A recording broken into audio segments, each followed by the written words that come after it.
I read a quote: "Illness is nature's way of telling you to slow down." Many times this is true, since being too busy can lead to stress, which lowers our immune system. I'd rather be proactive with my health than fighting illnesses caused by a weak immune system because I was doing too much. However, I'm stubborn, and last week my body had a message for me that I wanted to share with you. Welcome, I'm Maria, and if you are feeling overwhelmed and burdened and would like tips about simple living for a healthy life, then you have come to the right place. So, last week my husband and I got sick. We were down for almost a week with what felt like a bad cold. As usual, I had a full week planned.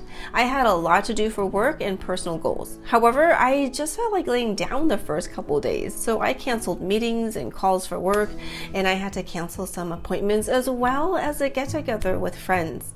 And guess what? It was a good, relaxing week. I was reminded of a few things last week about decluttering my time and slowing down that will hopefully help those of you who are feeling overwhelmed and busy. First, listen to your body. I'm not normally a napper. I can usually get through the day without caffeine or a nap.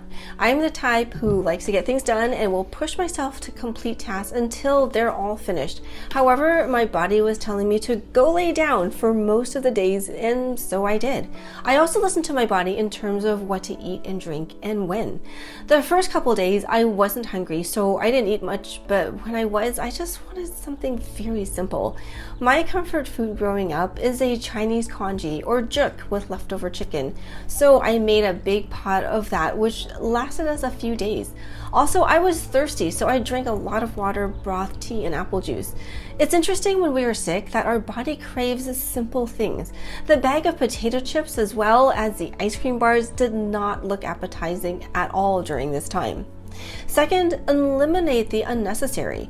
Normally, I have a list of at least a dozen things that need to get done on a Monday morning to start off the week. That was during the beginning of when I was feeling really sick, so I got through 2 things. And my classes survived, which made me realize that I create a lot of unnecessary busy work.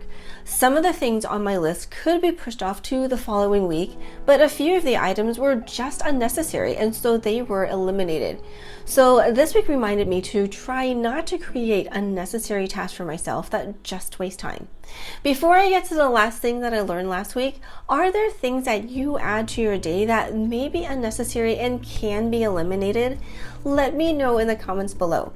If this video is helping you so far, please hit the like button to help me share this video and then subscribe. Third, focus on healing. Obviously, when you're sick, you're going to focus on getting better.